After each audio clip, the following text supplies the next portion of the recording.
My 26 male tormentor from school, 26 female, wants to go out with me. Can people really change? And if so, how much?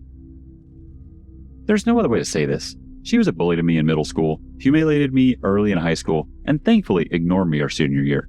She was always the popular cheerleader type, and when we were in middle school, she would verbally bully me and make fun of me and my appearance whenever she could, and would do it as the leader of a pack of she-wolves who would write fake notes to me and take photos of me and Photoshop all sorts of vile things and plaster them all over the school.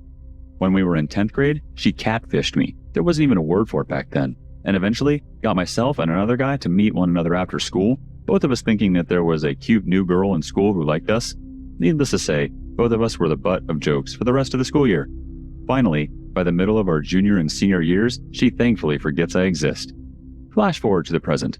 I'm parking my car and getting ready to go into Wendy's for lunch when I hear my name being spoken by a person directly behind me. I turn just in time to see my tormentor coming in for a hug. My first reaction was to run because of our previous dealings with one another, but she is quicker than I am. She stands there chatting in line with me like we were the best of friends and reminiscing about grand old times that never existed for me. She and I lived two very different high school experiences, I assure you. She the popular girl, and I the social outcast, not even cool enough to be accepted by the nerds and hipsters. So I get my food. I was planning on eating there, but since it was apparent that her and the woman she was with were eating there, I got mine to go. I wished her well and tried to bolt out the door, all the while losing whatever appetite I had. But before I left, she asked me for my number, and like an idiot, I gave it to her. Next day, I get a call from my sister. By the way, while I love my sister, she also lived a very different life than I did in high school. In fact, I think my tormentor idolized her. She was a grade ahead of us. My sister says she got a call from Lady Voldemort wanting to know all about me. She said she was asking all forms of questions about my life, what I was doing, and if I was seeing anyone. I told her that I had run into her at Wendy's and that I am sure that this was some form of elaborate scheme of hers. My sister said I was a dumbass and that we were grown adults and that I need to see what was right in front of me. I, of course, responded by saying that what was in front of me was Lucifer on Earth. Sure enough, my phone blows up that night with texts from a strange number. It didn't take long to deduce that it was her. She started with small talk about how great it was to see me again and how wonderful I looked. Then she goes into asking me why I never asked her out in high school. I nearly flushed my phone in a toilet from that one. Now, mind you, she is saying all of this on text without me replying at all. Finally, I respond back with, "It was nice seeing you too." Within a minute of hitting send, my phone is ringing. I guess she decided that my response was good enough to give me a ring. She asked me out for a date this Friday night. Here's my dilemma. From an outsider's perspective, she is gorgeous. I mean a solid 8, maybe 9 on a 10 scale. However, whenever I hear her speak or think about her, I can't see her physical attributes. I see visions of hell on earth, with her riding in some fiery chariot, being drawn by black horses that snort smoke and fire. I realize that I am being overly dramatic, and in my real life, I am long past being socially awkward. I stare down drunks and assholes every day in my job. Did I mention that I was a police officer, and when I was at Wendy's, I was on the job? And generally, I'm not afraid. She, on the other hand, makes me want to crawl under my bed and not come out. Is it possible for her to change? What the hell do I do with all these repressed emotions that I obviously have pent up from years and years ago? She either is oblivious to what she did to me, or does remember and is trying to forget. Since I told her I would go out with her, I have gotten several texts about looking forward to Friday. My heart races every single time I get a text from her, but not from the romantic butterfly in my stomach kind of way. What does the group here think? Has anyone else ever had a mortal enemy become a date? Update 1. It would not be fair to either of us for me to go into Friday night with her and ambush her with problems from my past. So I gave her a call this afternoon and invited her to a late lunch tomorrow when she gets off work, which she was thrilled to do. I plan on talking with her then about things, and we will see what happens from there about Friday night.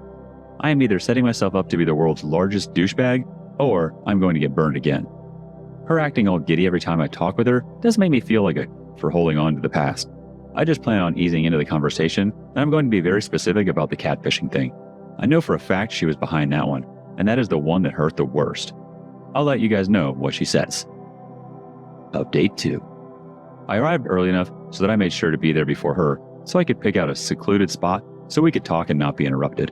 She got there about 15 minutes after I did, right on time by the way, and she spotted me and came over to sit.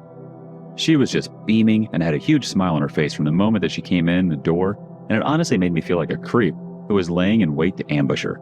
But when she started to talk, her voice just sent cold chills down my spine, because even though she was saying nice things, it was still that voice that I remembered from years ago and that helped steal my resolve. She was saying how thrilled she was to meet with me today, and then how much she was looking forward to Friday night. At this point, the waitress came to get our order, so that caused a natural pause. I decided to wait till the food came so that we would not have any further interruptions, so we just made small talk. Food comes, and I take the shot. Simply put, I just asked her why she was now interested in me when all during our school years, I was less than dog to her. Yes, I said dog because, well, just because. She actually teared up a little, but to her credit, she didn't cry or anything at this point. She goes on to say that she knew when she did the catfishing thing that she had gone too far. She stated that she had no good reasons for doing anything other than she was very immature and very wrong. She then went on to tell me something I had no idea about. I guess the other guy who she tricked with the catfishing scheme did not take it as well as I did. She said about a month after she did that, he physically attacked her on the way to her mom's car one day while she was leaving cheerleading practice. She had a fractured jaw, contused lungs, and 2 broken ribs. I knew she had missed some school, but at the time, I had no idea why, nor did I care. She then said she never came to apologize to me for it, because after that, she was afraid and did everything in her power to avoid me for the rest of our time in school. The other guy transferred out before that school year was up. She did make what I thought was a really heartfelt apology to me. I am usually a decent judge of character, and believe me, in my line of work, people lie to me all the time, so you pick up on traits, and she either is one of the best liars I've ever come across, or she was genuinely sorry for doing it. We then talked about middle school, and while she admitted some of the things that happened, she let me know that some of them were not her, but girls who she was hanging out with at the time. Some had made sense. The other was really irrelevant anyway, because it was the catfishing thing that hurt the worst. She never tried to bolt out of the cafe, nor did she ever not look me in the eye. After a few minutes of this, I decided that my honor had been satisfied and that I would change topics. We started out as lunch ended up with an entire afternoon and early evening together, walking and talking. Man, has she ever had a rough time since high school. She was actually very down to earth, not at all like I imagined her being. Of course, my imagination of her before then was her speaking with a forked tongue while chanting scriptures from the Book of the Dead. The main takeaway I got about her from today is that she is genuinely interested in me. She admits that the uniform from the other day was a turn-on, but that she wants to get to know me for me. Which sounds cheesy when I read it typed out here, but when she said it, I was kind of impressed. Honestly, this was a great day for me. I got closure, I got a heartfelt apology, and at the end of the day, once I got past thinking of her as the daughter of Satan, she was actually a decent person to talk to. And yes, I now see that she is wickedly hot. By the end of the evening, she was all smiles again and telling me how she hasn't felt this close to someone in a long time. She actually gave me a goodnight kiss. Anyway, Friday night is on for sure. Final update. Hey gang, thought I'd give you what should amount to being the final update on this. Went out with her last night and things could not have gone better. Honestly, I had fun with her. Not the way you are thinking, by the way. Sick bastards. And we stayed out way later than either of us planned.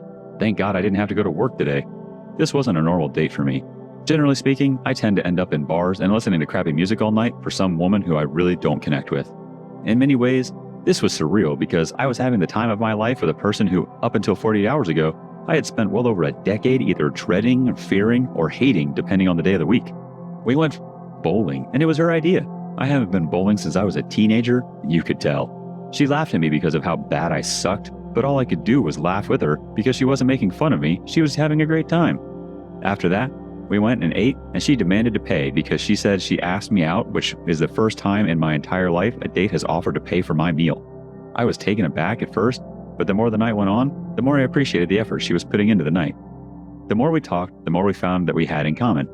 I got the most passionate kiss I've ever received in my life as we said goodnight.